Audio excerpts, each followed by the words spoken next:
समग्र लीलालग्न अखिलं सच्चिदानंद पूर्णेन पूर्णं जगदवीक्षते।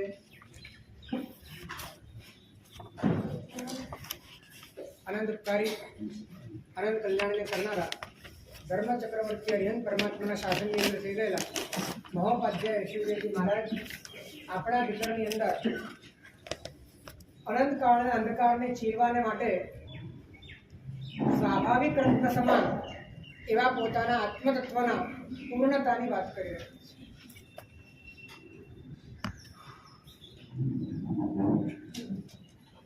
પોતાનું સ્વરૂપ કેવું છે,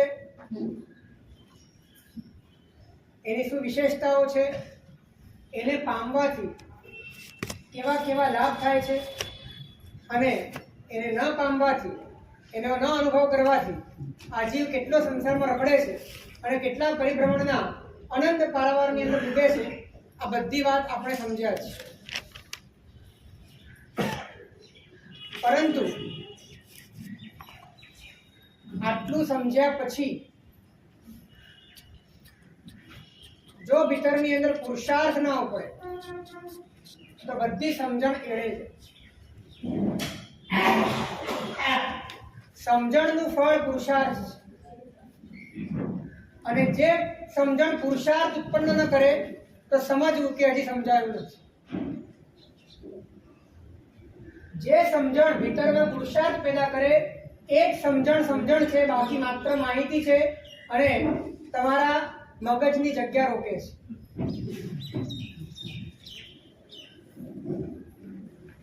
એટલે સમજાતાની સાથે તાત્કાલિક અંતરથી બદલાઈ જવાનો ઉત્સાહ જાગે એ સાધકતાની નિશાની છે। ખબર પડી મારું અહિત શેમાં અને તરત ત્યાંથી નિવર્તવાનું મન થાય તો સમજવું કે અંતરમાં ક્યાંક ને ક્યાંક જાગૃતિ છે, સભાનતા છે, સેન્સિટિવિટી છે, વસ્તુને ઝીલવાની પાત્રતા છે।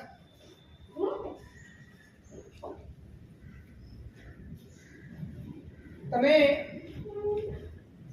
કોઈ જગ્યાએ એકલા હો ને ખબર પડે કે ભૂત છે તો ત્યાંથી નીકળવા માટે વિચાર કરવો પડતો નથી। તમે કોઈ બગીચામાં ફરી રહ્યા છો ને ખબર પડે કે અહીંયા સાપ છે તો ત્યાંથી બહાર નીકળવામાં બહુ વાર લાગતી નથી। એ રીતે જેમાં જેમાં અહિત છે આત્માનું, જે વિચારમાં, જે વૃત્તિમાં, જે અનુભૂતિમાં, જે ફિલિંગમાં આત્માનું અહિત છે એ વાત સમજાયા પછી પણ ત્યાંથી નિવર્તવાનું મન નથી થતું, એનો અર્થ એ છે કે સમજણ જ પડી નથી।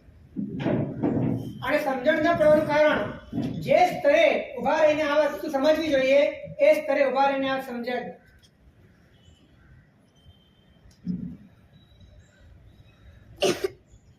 તો ખરેખર બહુ ઓછા શબ્દોની જરૂર હોય છે જે વ્યક્તિ જાગવા તૈયાર છે।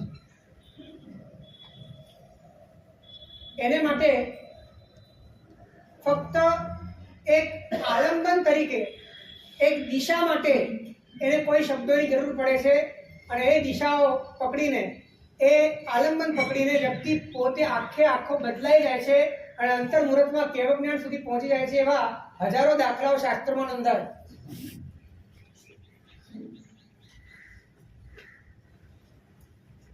પણ હજી કદાચ આપણને એવું લાગ્યું જ નથી કે આપણે બદલાવાની જરૂર છે।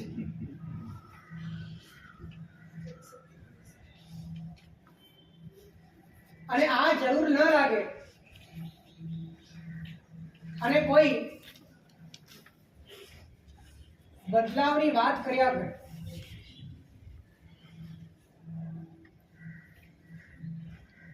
તો અંદરથી પ્રશ્ન થાય કે આ વાત કેટલી વ્યાજબી છે। કારણ કે મારે બદલાવાની જરૂર મને નથી લાગતી।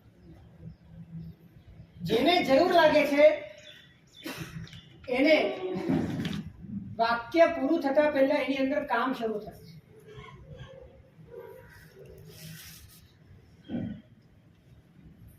અને અહીંયા ચોમાસું પૂરું થવા આવ્યું।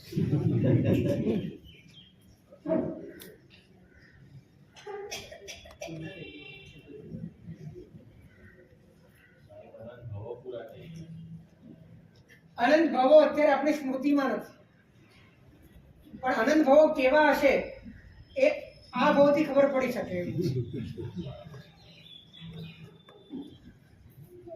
અને એ અનંત ભાવોમાં આ ભાવ ખપાવી દેવો ન હોય અને અનંત ભાવોની આ પરિભ્રમણાને એનો અંત લાવવો હોય તો એક નવી શરૂઆત કરવી પડશે, અંતરને ઢંઢોળવું પડશે. એ વસ્તુનો અહેસાસ કરવો પડશે કે તમે કેટલા ખતરામાં છો, તમે કેટલા ભયંકર કોટીના અનંતા જન્મોના દુઃખોની પરંપરાના કિનારા ઉપર ઉભા છો. એક પગ લપસો એટલે અનંત ભવોની શ્રેણી ચાલે છે.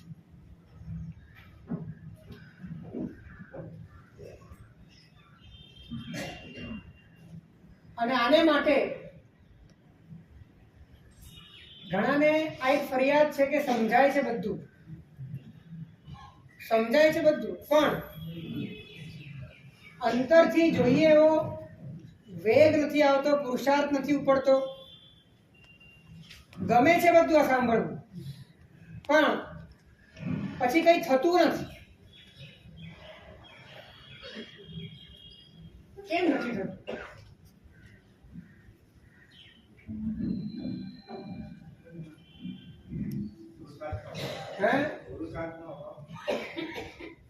ખરેખર તો એ છે કે તમારી ગરજનો અભાવ છે.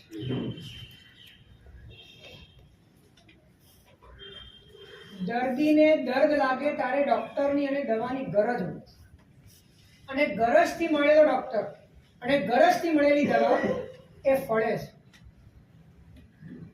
એવી રીતે અંદરમાં પોતાને આ ભવના દુઃખો અંદરમાં નડતા હોય, પીડતા હોય અને એનાથી નિર્વેદ જન્મ્યો હોય, એનાથી કંટાળો આવ્યો હોય, હવે એમાંથી છૂટવા માટે અંદરમાં મુમુક્ષુતા પેદા થઈ હોય, ત્યારે આ ભવરોગનો ઈલાજ કરનારા અરિહંત દેવ પ્રત્યે, એમના વચન પ્રત્યે અને વચન આપનારા સદગુરુ પ્રત્યે અંદરમાં એક અદ્ભુત કોટનું સમર્પણ ભાવ જાગે છે અને ફળે છે.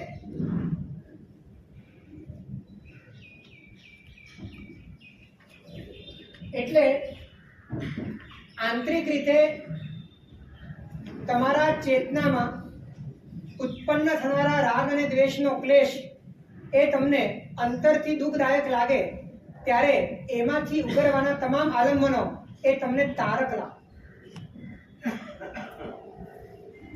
જ્યાં સુધી એ આંતરિક સેન્સિટિવિટી નથી ત્યાં સુધી તારક પરિબળ પણ સમજાતું નથી કે કોણ તારશે, શેમાંથી તારશે અને કેમ તારશે.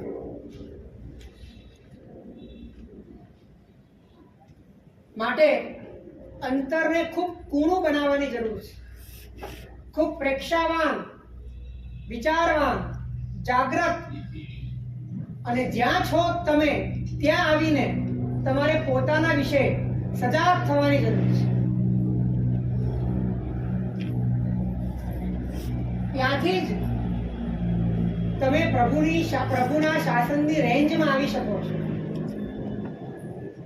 રેન્જમાં આવવા માટેનો જે પ્લેસ છે, તે સ્પેસ છે, તે આ છે.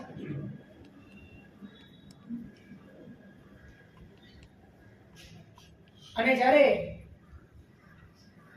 તમે પોતાની ભૂમિ પર આવીને, એટલે કે ચેતનાના સ્તર પર આવીને જ્યારે તમે પોતાને ફીલ કરો છો, સમજો છો, સમજવાની કોશિશ કરો છો, ત્યારે તમને બધા ગણિત સમજાય છે, પરમાત્માના વચન સમજાય છે, હિતાહિતનો વિવેક સમજાય છે અને અંતરથી પુરુષાર્થ તમારો ઉપડે છે.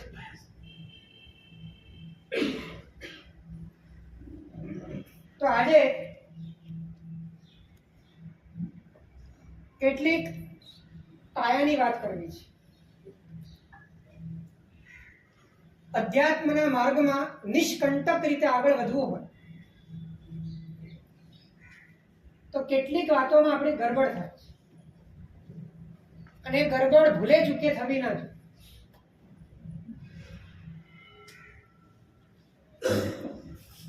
આગળ વધવા માટેના જે પાયાના પરિબળો છે એ જીવનમાં બહુ જ મજબૂત રીતે હોવા.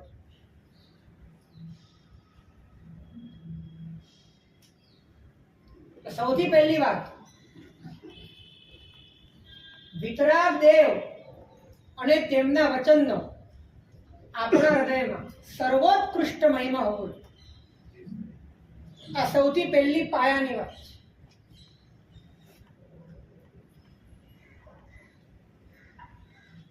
અને એ મહિમા પણ તત્વની જિજ્ઞાસાથી અથવા તો સત્યની પીપાસાથી ગર્ભિત રીતે હોવો જોઈએ. માત્ર હું જૈન કુળમાં જન્મ્યો અને મારી પાસે રહેલી દરેક વસ્તુ ઉત્તમ જ હોય માટે ભગવાન પણ ઉત્તમ જ હોય તો હું કહી શકું કે મારા ભગવાન ઉત્તમ, એને માટેની આ વાત નથી. તમારી શોધ સત્યની છે, તમારી શોધ તત્વની છે, તમારે એક પાર પર પહોંચવું છે, સામા કિનારે પહોંચવું છે, એવી તમારી અંદરની ધગશ છે. અને એ માટે એકમાત્ર શરણભૂત અર્યંત દેવ છે. આ રીતના આંતરિક વિશ્વાસ હોવો.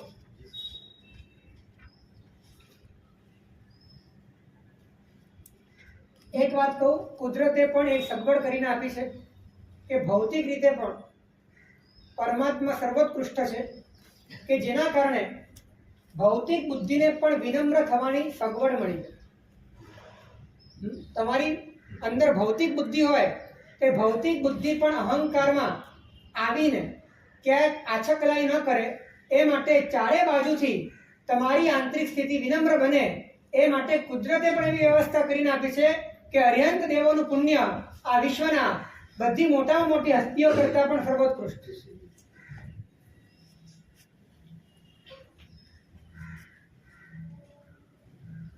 તો હૃદયમાં, આપણા હૃદયમાં અર્યંત દેવ પ્રત્યેનો સર્વોત્કૃષ્ટ મહિમા છે ખરો?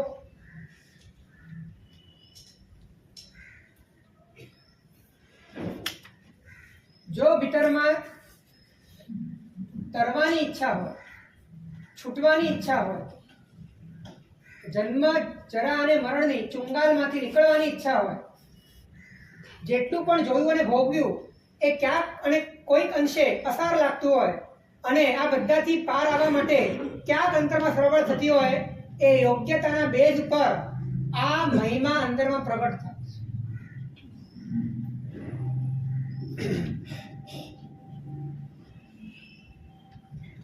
ઘણી વખત એવું જોયું છે કે આત્માનો મહિમા કરવા છતાં પરમાત્માનો મહિમા ખતમ થાય છે. નિશ્ચયની એવી આડઅસર થાય છે કે ભક્તિમાં મન લાગતું નથી.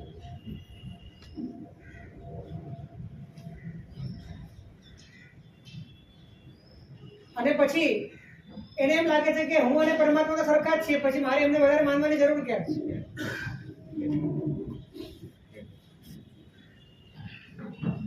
જ્યાં સુધી તું પરમાત્મા પૂરેપૂરો બનતો નથી ત્યાં સુધી પરમાત્માની સામે જાય ત્યારે તું નિકૃષ્ટમાં નિકૃષ્ટ જ છે અને પરમાત્મા ઉત્કૃષ્ટમાં ઉત્કૃષ્ટ જ છે.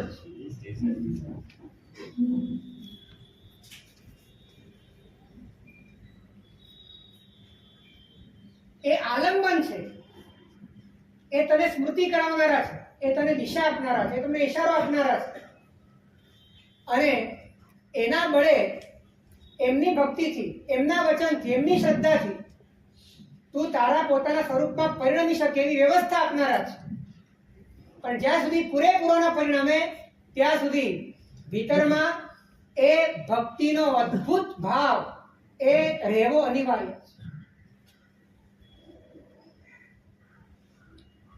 મારે પૂછવું છે, આપણા હૃદયમાં આ વિશ્વના સમસ્ત પરિબળો કરતા પ્રભુ અને પ્રભુના વચનનો સર્વોત્કૃષ્ટ મહિમા છે?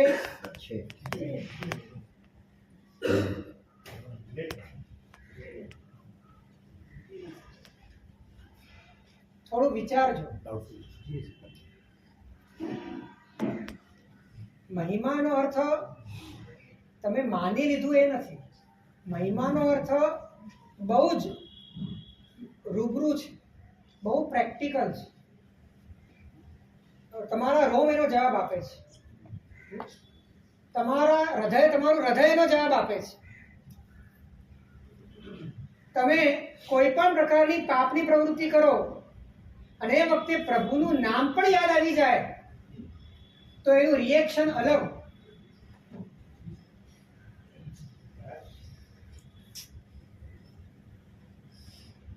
પ્રભુનું વચન સાંભળવા મળે અને એ વખતે તમારી કેટલી પણ દ્રઢ આસક્તિ હોય દ્રઢ અહંકાર હોય એને વિલીન થતા એક પળની પણ વાર ન લાગે.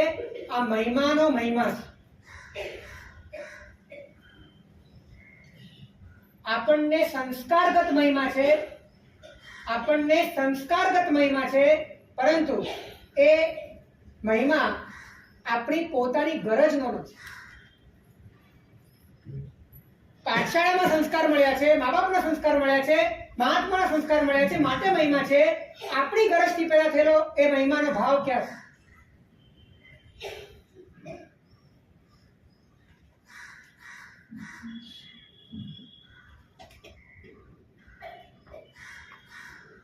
અરિહંતનો મહિમા, વિતરાગનો મહિમા સર્વોત્કૃષ્ટ રીતે હૃદયમાં રોમ રોમમાં છવાયેલો હોય, એનો માર્ગ બહુ ઢૂકળો છે, એનો માર્ગ બહુ ઓછો છે. અડધું કામ તો એનું અહીંયા જ પતી જાય. આપણી પોતાની આપણી ગરજ આપણા સુધી પહોંચવાની જ ગરજ છે. અને એ ગરજનું એકમાત્ર સમાધાન પરમાત્મા છે, પરમાત્માના વચન છે, બીજું કાંઈ નથી. પ્રભુ પદ વળગ્યા એ રહ્યા સાથે. જે પરમાત્માના પગને અને પદને એટલે કે પરમાત્માના વચનને વળગીને રહ્યા એ સાચા.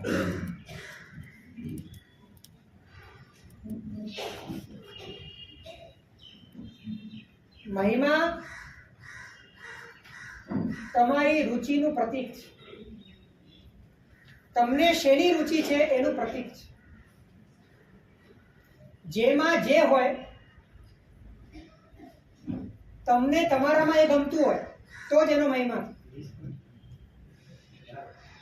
જેમાં જે હોય અને તમારામાં એ આવે એવું તમને ગમતું હોય તો જ એનો મહિમા તમારા જીવનમાં. જેની પાસે સંપત્તિ વધારે છે, જેની પાસે રૂપ વધારે છે, એનો મહિમા તમારા જીવનમાં એટલા માટે છે કે તમારા જીવનમાં એ આવે એવું તમે ઈચ્છો છો, માટે એના મહિમા છે. એવી રીતે જેની પાસે પોતાનું ચિદાનંદમય સ્વરૂપ, શુદ્ધ સ્વરૂપ, અખંડ સ્વરૂપ જે પરિપૂર્ણપણે પ્રગટ થઈ ગયું છે, એવા વિતરાગ દેવ, એને જોઈને હૃદયના એક એક તાર ઝંકૃત થઈ જાય અને રોમરાજી વિકસ્વર થઈ જાય. કેમ કે મને એ જોઈએ છે એવા પ્રકારની રુચિ હોય ત્યારે જ મહિમા થાય. પણ આ ગરજથી એ મહિમા થયો જ ક્યાંથી?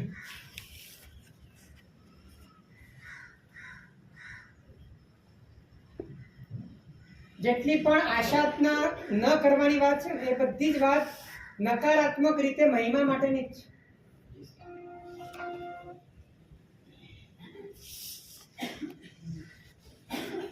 પંચસૂત્રમાં દુષ્કૃત ગ્રહની જે વાત છે એ દુષ્કૃત ગ્રહમાં આસક્તિના પાપોનું લિસ્ટ નથી, આશાત્માના પાપોનું લિસ્ટ છે. ધ્યાન રાખ. જમણો અરિયંતે શિવા સિદ્ધેશુ આયર્યેશુ અવજ્જયેશુ જમ કિંચી વિતહમ આયર્યમ. આસક્તિના પાપ કરતા પણ આશાત્માનું પાપ ભયંકર છે. અને આપણા હૃદયમાં મહિમા ઓછો હોવો ને પણ એક પ્રકારની આશાત્મા છે.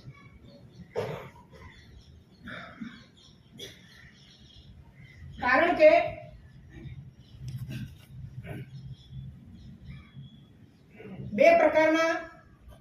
મહિમા બે પ્રકારનો હોય છે.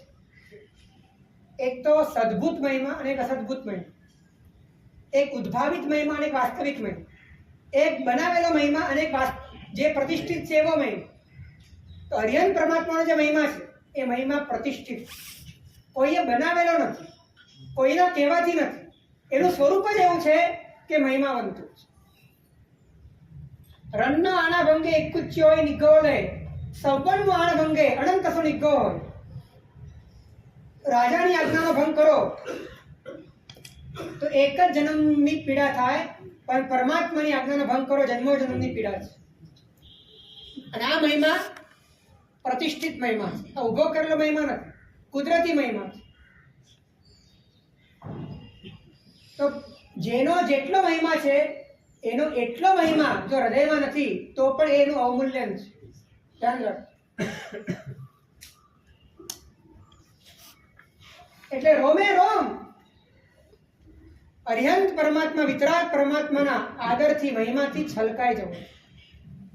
હું તમને આ વાત એટલા માટે કરું છું કે તમારો માર્ગ આ પરિબળોથી એટલો નજીક થઈ જાય છે, એટલો ટૂંકો થઈ જાય છે જેની તમને કલ્પના. અને આ પરિબળ વગર ઘણી મહેનત છે, ઘણું હાંફવાનું છે, ઘણું દોડવાનું છે, અને છતાં પણ પરિણામ ઓછું છે.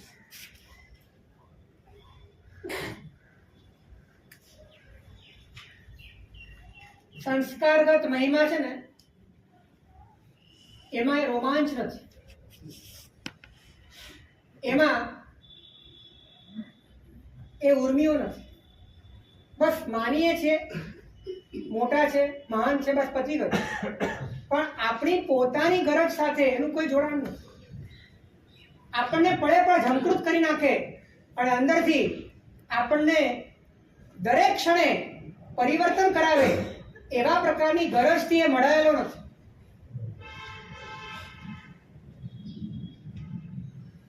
માટે વિતરાગ દેવ પ્રત્યે અંદરૂની ગરજથી,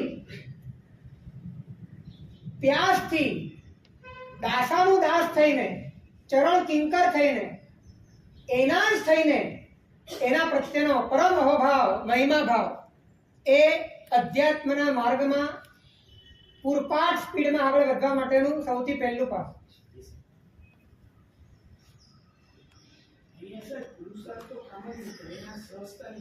કઈ વાત? અરિયંતના જો તમારી ગરજ વધારશો તો મહિમા વધી રહેશે. જેને જેટલી ગરજ અને એ ગરજ જ્યાંથી પૂરી થાય એનો એટલો મહિમા. જેને જેટલી ગરજ એ ગરજ જ્યાંથી પૂરી થાય એનો એટલો મહિમા થાય. જો તમારો સંવેગ અને નિર્વેગ પ્રબળ છે, જો તમને આ સંસાર દુઃખરૂપ લાગે છે, તમને જન્મ જરા મરણની પીડામાં હવે નથી પડતું, તમારે આંતરિક આ અંદરનો સડો, અંદરનો કાદવ, અંદરનો પથારો એમાં જે બહાર આવવું છે, એનો માર્ગ તમને જો જોઈએ છે તો એ માર્ગ માટે માત્ર આધારભૂત પરમાત્મા, પરમાત્માનું સ્વરૂપ છે, પરમાત્માનું આલંબન છે, પરમાત્માના વચન છે, બીજો કોઈ આધાર.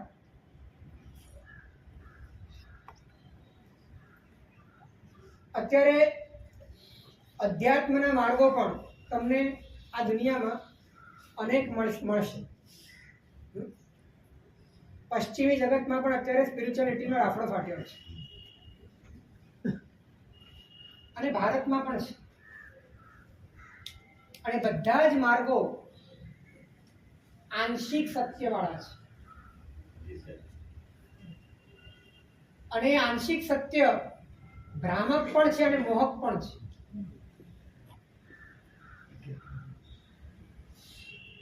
એ તમને વાત સ્વરૂપની કરે છે, પણ એની પાસે ઉપાય નથી ત્યાંથી પહોંચવાનો. ફક્ત વાત કરે છે, અને વાત એવી કરે છે કે તમે કલ્પના કરી લો કે તમે પામી ગયા છો, માટે મોહક છે.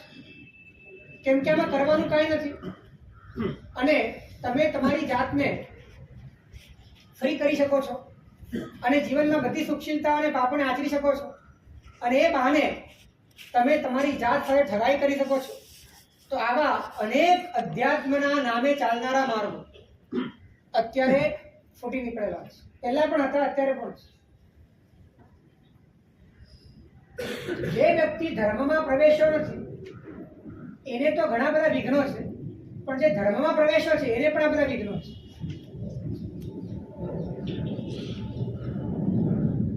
અને બધા જ વિઘ્નો એમાંથી પાર ઉતરવા માટેનો એકમાત્ર ઉપાય છે વિતરાગ દેવનો મહિમા હૃદયમાં.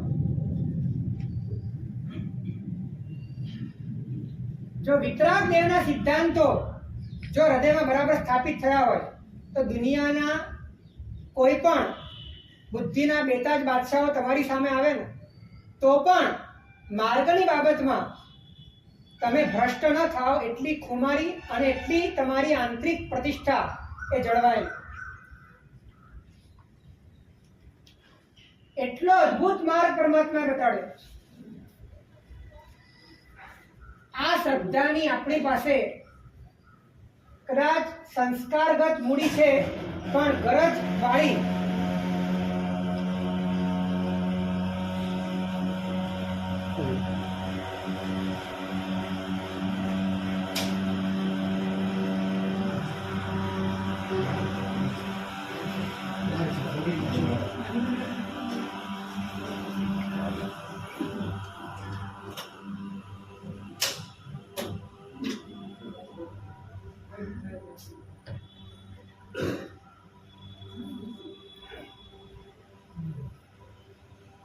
જેટલો મહિમા વધારે, મહિમાની જરૂર કેમ છે ને મારે તમને સમજાવવું. મહિમાનો સીધો સંબંધ આગળ જતા અનુભૂતિ સાથે છે.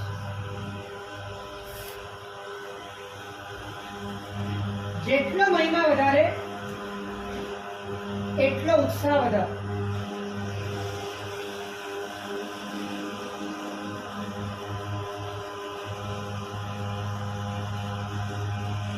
આપણને એમાં જ ઉત્સાહ લાગે છે જેનો આપણા ભીતરમાં મહિમા છે. તો ઉત્સાહ જાગવો અધ્યાત્મના માર્ગમાં એ નિબીડ આદતો, વૃત્તિઓ, સંસ્કારો એમાંથી બિલકુલ વિપરીત ચાલવા માટે ઉત્સાહ પણ અતિ પ્રચંડ છે. અને અતિ પ્રચંડ ઉત્સાહ માટે મહિમા પણ અતિ પ્રચંડ છે. જેટલો મહિમા વિશેષ એટલો ઉત્સાહ વિશેષ.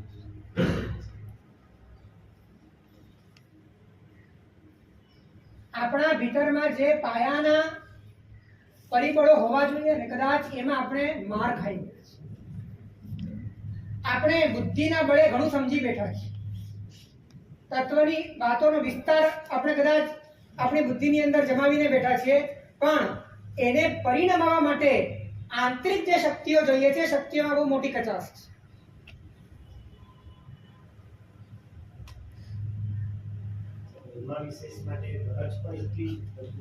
ગરજ પણ મજબૂત જોઈએ અને સાથે સાથે પરમાત્મા વિશેનું જ્ઞાન પણ જોઈએ.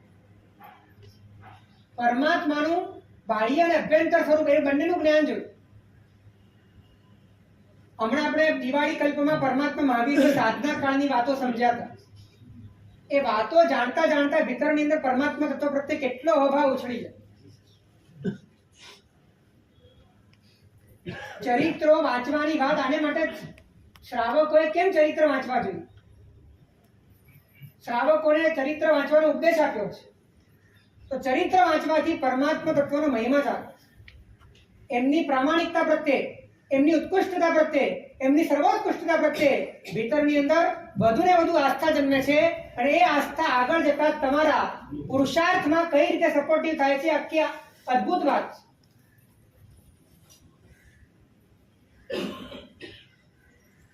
તો જેટલો મહિમા વધારે એટલો ઉત્સાહ વધે.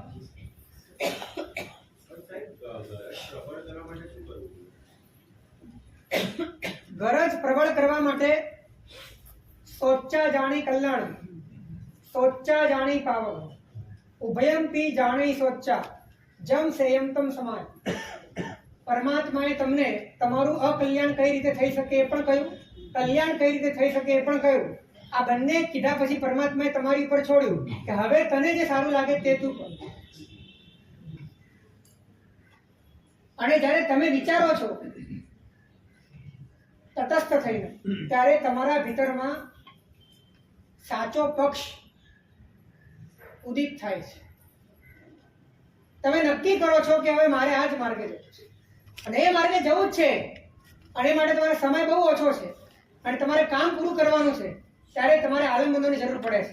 અને ત્યારે સૌથી આધારભૂત આલંબન હોય તો એ દેવાદિદેવ.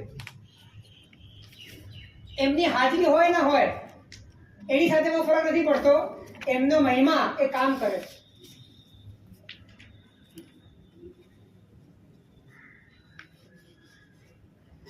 તો જેટલો મહિમા વધારે એટલો ઉત્સાહ વધે.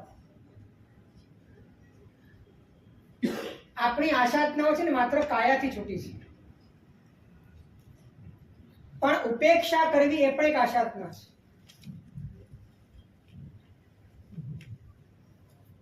એ અંદરનો મહિમા નથી એ સૂચવે છે. દેરાસરમાં ગયા પછી બીજો વિચાર પણ ન આવવો જોઈએ, કેમ કે વિચાર કરવો એ આશાતના છે, કેમ કે સામે પરમાત્મા છે, ભલે તું વિચાર કરે છે. જેટલો મહિમા ઉત્કૃષ્ટ હોય ને એટલી મર્યાદાનું પાલન વ્યવસ્થિત રીતે. શા માટે નિશી છે? ચક્રવર્તીને રાજાવાણી પણ જે અદબ ન જળવાય એટલી બધી અદબ પરમાત્માને જાળવવાની વાત ચૈત્યાનંદ મહાભાષ્યમાં લખવામાં આવી છે. તો એ બધાની પાછળ વાત તો મહિમાની છે, પણ આપણે ક્રિયાઓ જાળવી, મહિમા ન જાળવી.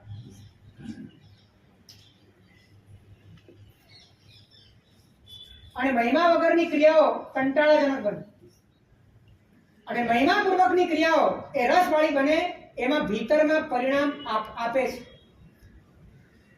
અંતરમાં તમને પરિવર્તન માટેની તૈયારી કરીને આપે.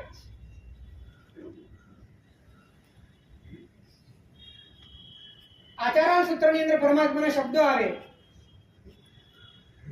કે એતમ તે માં હોતું.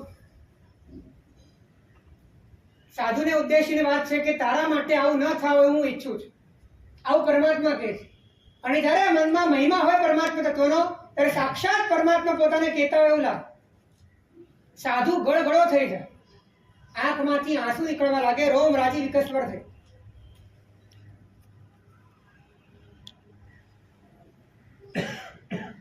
પ્રભુના શબ્દો 3.5 કરોડ રૂવાડાની અંદર છવાઈ. આ બધો જ ઉત્સાહ જાગ્યાનું પરિણામ છે.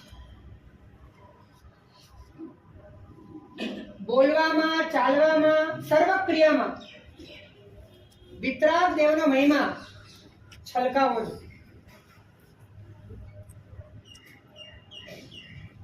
પ્રેમ વસ્તુ એવી છે, આદર વસ્તુ એવી છે, મહિમા વસ્તુ એવી છે કે જો એ સર્વાંગ વ્યાપ્ત હોય, પરિપૂર્ણ વ્યાપ્ત હોય, તો એ તમારા દરેક ક્રિયામાંથી એ વસ્તુ અભિવ્યક્ત થાય છે, ધ્વનિત.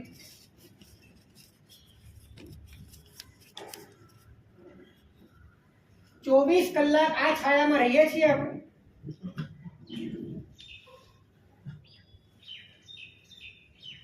દિલ દિમાગ આનાથી પ્રભાવિત છે, છવાયેલા છે પરમાત્મા આપણી ઉપર.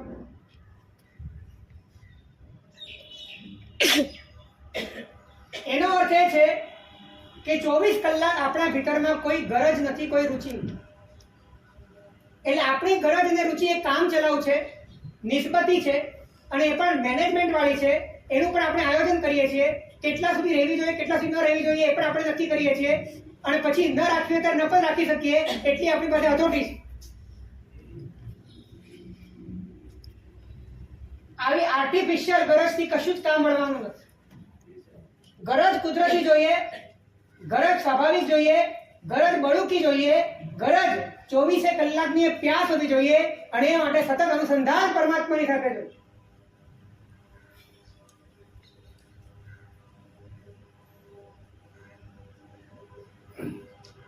જેટલો ઉત્સાહ વધારે, જો મહિમા ઉત્સાહવર્ધક છે અને ઉત્સાહ એ વીર્યવર્ધક છે.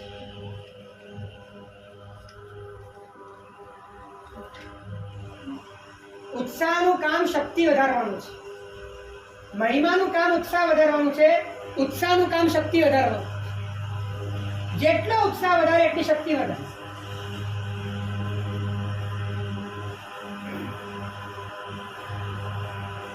કામુક કામિનીમ ધ્યાયન યથા કામો કવિભ્વર. જે રીતે કામી વ્યક્તિને કામિનીની ગરજ છે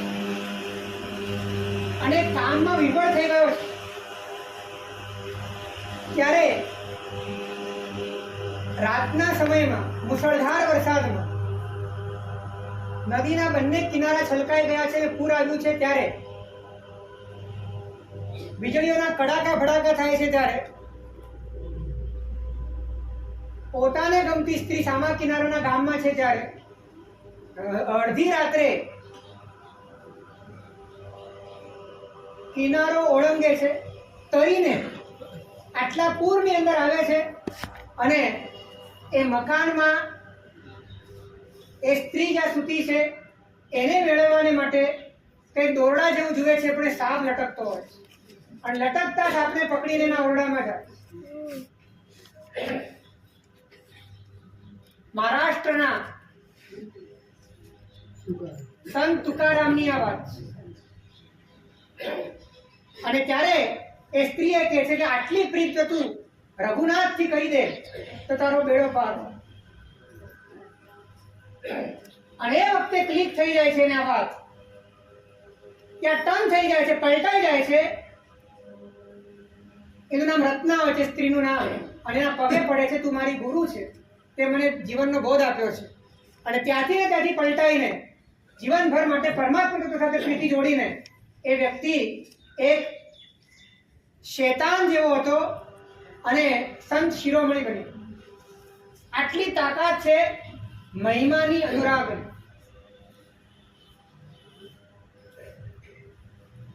આ વીર્ય કામિની પ્રત્યેનું હતું, તો એને ન પાણી દેખાયું, ન પૂર દેખાયું, ન રાત દેખાયું, ન સાપ દેખાયું. અને પરમાત્મા પ્રત્યેનું હતું, ત્યારે ન રત્ન દેખાય, ન ઘર દેખાયું, ન બાર દેખાયું, ન પરિવાર દેખાયો, ન શરીર દેખાયું.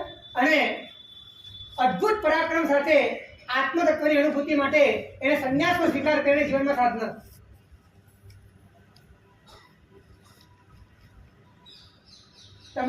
તમારો જ્યારે ઉત્સાહ વધે છે ત્યારે એવું વીર્ય વધે છે, એવું વીર્ય વધે છે, એવી શક્તિ વધે છે કે ન ધારેલા પરાક્રમો, ન ધારેલો ત્યાગ, ન ધારેલી ક્રાંતિ તમારા જીવનમાં ઘટિત.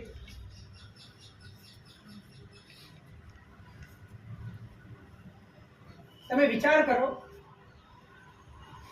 કે સાંભળતા સાંભળતા સમવસરણની અંદર કેટલાને કેવું જ્ઞાન થયું. એવું કેવી રીતે થઈ ગયું? ઘરબાર લઈને આવેલા હતા, કેટલાની સાથે જોડાયેલા હતા, અને અચાનક સમવસરણની અંદર દેશના સાંભળતા સાંભળતા એવું શું થઈ ગયું કે કેવું જ્ઞાન થઈ ગયું? કારણ કે ભીતરમાં એક ગરજ ઊભી થઈ, મહિમા ઉભો થયો, ઉત્સાહ ઉભો થયો, વીર્ય જાગી. અને આ બધું ક્ષણવારમાં થઈ ગયું.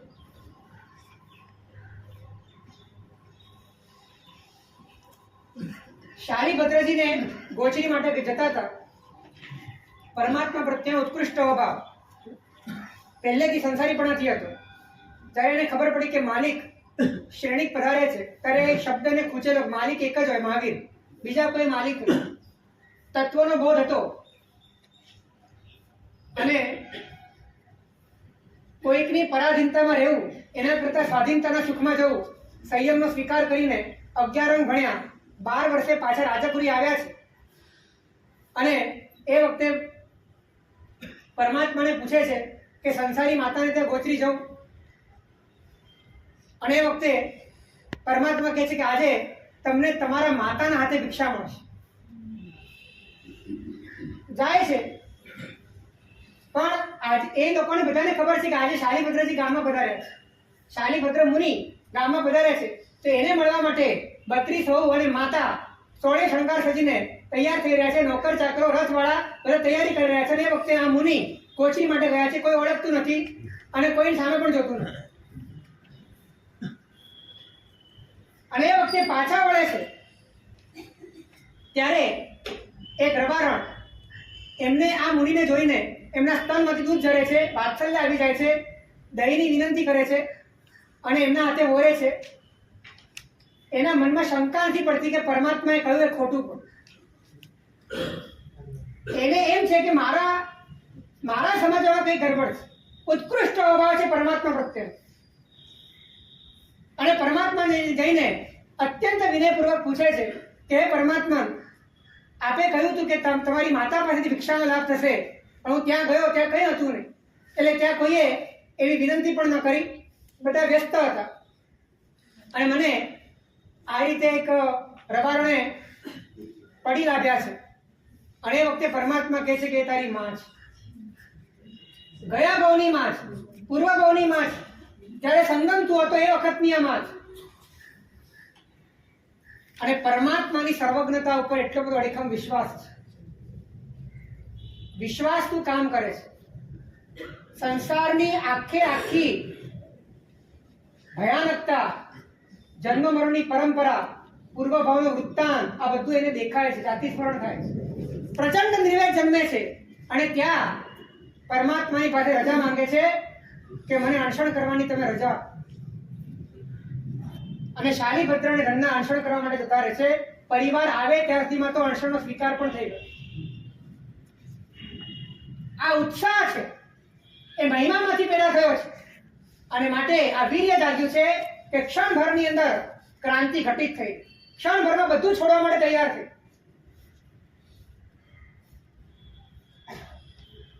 છૂટતું કેમ નથી? છૂટતું એટલા માટે નથી કેમ કે ઉત્સાહ નથી. અને ઉત્સાહ એટલા માટે નથી કે જોઈએ એવો મહિમા.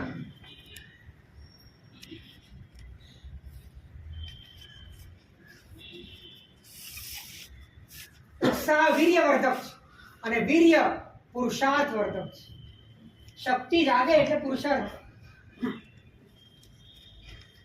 સ્કંદક પરિવ્રાજકની વાત ભગવતીમાં આવે છે. ગૌતમ સ્વામીના સંસારીપણાના મિત્ર હતા અને જ્યારે શ્રાવસ્તી નગરીની અંદર પરમાત્મા પધાર્યા છે ત્યારે પરમાત્માને બાંધવા માટે લોકો જાય છે, વાણી સાંભળીને આવે છે. લોકોની વાત સાંભળીને એને પણ ઈચ્છા થાય છે કે મારા પણ સંશયનો છેદ અહીંથી થઈ શકે એમ છે. અને એ પણ ત્રિપુંડ ધારણ કરીને દંડ લઈને માળાઓ નાખીને રુદ્રાક્ષની માળાઓ નાખીને પરમાત્માની પાસે જાય છે અને પરમાત્મા ગૌતમ સ્વામીને કહે છે કે તમારા મિત્ર આવી રહ્યા છે. અને એ વખતે ગૌતમ સ્વામી પૂછે છે કે આરાધક થવાના છે કે વિરાધક થવાના છે? પરમાત્મા કહે છે કે આરાધક થવાના છે. ગૌતમ સ્વામીને લેવા જાય છે અને જ્યારે આવે છે અને એ વખતે પરમાત્માને 3 પ્રદક્ષિણા કરે છે. પ્રદક્ષિણા કરીને પરમાત્માને પોતાના પ્રશ્ન પૂછે છે, એનો જવાબ સાંભળે છે. જવાબ સાંભળતા પહેલાના લોકો એવા હતા કે સત્ય જ્યાંથી મળે ને ત્યાં પૂરેપૂરા સમર્પિત થતા. કેમ કે એમનું સમર્પણ સત્યને હતું અને સત્યને એટલા માટે હતું કેમ કે એમની પ્યાસ પણ સત્યની હતી. અને પ્યાસ સત્યની એટલા માટે હતી કેમ કે એમને જન્મો જન્મના દુઃખથી મુક્ત થવા માટેની આંતરિક સંવેદના. આ સ્કંદક પરિવ્રાજક દીક્ષા લે છે. દીક્ષા કઈ રીતે લે છે એનું વર્ણન આવે છે. પોતે ખૂણામાં જઈને પોતાનો બધો જ વેશ છોડે છે અને પાછા પરમાત્માની પાસે આવે છે. દીક્ષા લીધા પછી એ તપ કરે છે. એ તપનું વર્ણન વાંચીએ, અક્કલ કામ ન કરે, આંખો ભીની થઈ જાય. એમાં લખ્યું છે કે માત્ર હાડકા ઉપર લેપાયેલી ચામડી બચેલી. અને એ વખતે પણ એમ વિચારે છે એટલે એક ડગલું પણ ચાલે ને તો પણ થાક લાગે. પણ એ વખતે પણ પારણું કરું એવો વિચાર જ નથી આવતો. આ શરીર મળ્યું છે તો વધુમાં વધુ મારા પોતાના આત્મ સ્વભાવમાં રહું, સેજ પણ પ્રભાવમાં કેમ જવું? શા માટે? આમ તો આમ પણ વિનાશી છે. એટલો બધો પ્રચંડ ઉત્સાહ છે કે જીવનના અંતિમ ક્ષણ સુધી મોટા મોટા ગુણરત્ન સંવત્સર જેવા તપો કરીને એમને પોતાની કાયાને કૃશ કરી છે. પણ એ તપ કરવાની પાછળ કોઈ એમનો કર્તા ભાવ નથી. તપ કરવાની પાછળ મનની અંદર કોઈ પણ પ્રકારની ભૌતિક ઘેલછા નથી. માત્ર ને માત્ર પોતાના સ્વભાવમાં ઠરવાનો પ્રચંડ પુરુષાર્થ છે. અને પુરુષાર્થના કારણે ભીતરની અંદર આટલો બધો ઉત્સાહ જાગ્યો છે, આટલી બધી શક્તિ ફરો. પૂર્વ પુરુષોની વાતો જ્યારે સાંભળીએ ત્યારે આપણને લાગે કે આવું કેવી રીતે શક્ય બન્યું હશે? પણ એ શક્ય બન્યાનું મુખ્ય કારણ એ છે કે એમના ભીતરની અંદર મહિમા, ઉત્સાહ, વીર્ય હતો અને માટે આ પુરુષાર્થ. અત્યારે સૌથી મોટી ખામી શ્રદ્ધાની, સૌથી મોટી ખામી મહિમાની છે. આપણી પાસે જે પણ મહિમા છે એ બધો જ મહિમા ભાડુતી છે. આપણો પોતાની ગરજનો મહિમા નથી અને ગરજનો મહિમા નહીં આવે ત્યાં સુધી આંતરિક કાર્ય થવાની સંભાવના નથી. અને પુરુષાર્થ જેમ જેમ વધે તેમ તેમ તમારું પરિણમન થાય, તેમ તેમ તમને અંતરથી એનો પરિણામ, એનું રિઝલ્ટ તમને દેખાય છે. અને રિઝલ્ટના બળે તમારું હવે ઊંધી વાત, જેમ જેમ રિઝલ્ટ મળતું જાય છે તેમ તેમ તમારો પુરુષાર્થ પણ વધતો. જેમ જેમ પુરુષાર્થ વધતો જાય તેમ તેમ તમારો વીર્ય પણ વધતું જાય. જેમ જેમ વીર્ય વધતું જાય ઉત્સાહ પણ વધતો જાય. જેમ જેમ ઉત્સાહ વધતો જાય તેમ તેમ મહિમા પણ. સાયકલ છે. અને આ આખું અમૃત ચક્ર છે, વિષ ચક્ર નથી. આ અમૃત ચક્ર પૂરું થાય ત્યાં વિષ ચક્ર પૂરું થાય, ત્યાં સંસાર છેડાય. એટલે ઘણું બધું સાંભળ્યા પછી પણ પુરુષાર્થ ન ઉપડવાના મૂળ કારણો એ આ છે કે પુરુષાર્થ થતો નથી. એનું કારણ એ છે કે વીર્ય ઉપડતું નથી. એનું કારણ એ છે કે ઉત્સાહ ઉપડતો નથી. એનું કારણ એ છે કે જોઈએ તેવો અંદરમાં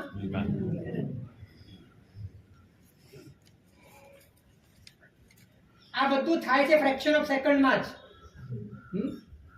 બોલવામાં જેટલી વાર લાગે છે એટલું પરિણામમાં વાર નથી લાગતું. પણ કાર્યકારણ ભાવ આવો તો 4 મહિના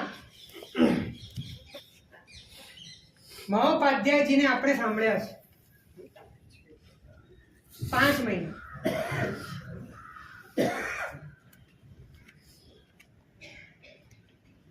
તમારા સંગે અમારો પણ સારો સ્વાધ્યાય થયો છે. પણ એ સ્વાધ્યાય માત્ર શબ્દો સુધી સીમિત ન રહે, સંવેદના સુધી અવતરે. એ માટે આપણે બધાએ સજાગ થવાનું છે.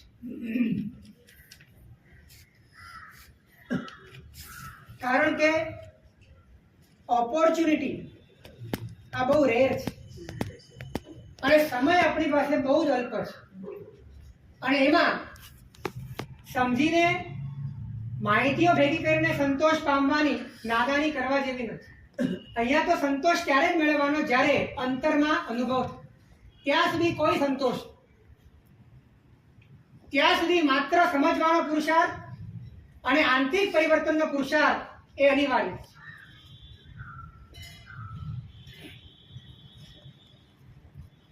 આજે ચોમાસી ચૌદસ છે. આ 4 મહિનામાં પરમાત્મા તેમની છત્ર છાયામાં, જેમની પવિત્ર છાયામાં, જેમના મહિમાના એક સામ્રાજ્યમાં સંપૂર્ણ આશ્વસ્તતા સાથે 5 મહિના પસાર થયા. એવા આદિનાથ ભગવાન એમનું ઋણ સ્મરણ કરીએ છીએ. અને આ ચાતુર્માસની જય જેમની અત્યારે ગેરહાજરી છે, પણ ઈરલામાં ચાતુર્માસ નક્કી કરનાર સ્વર્ગસ્થ ગીતાર્થ મૂર્ધન્ય ગચ્છાધિપતિ જયઘોષ શ્રીશ્વરજી મહારાજ 3 વર્ષ પહેલા ઈરલાનું ચોમાસું એ નક્કી કરીને ગયા હતા. અને એમના જ કારણે આ ચોમાસું અહીંયા થયું છે. માટે આ ચોમાસામાં બહુ સુંદર સ્વાધ્યાય થયો છે. એ બધો જ પ્રતાપ, રૂડો પ્રતાપ સાહેબજીનો છે. એમનો પણ ઋણ સ્મરણ કરીએ છીએ.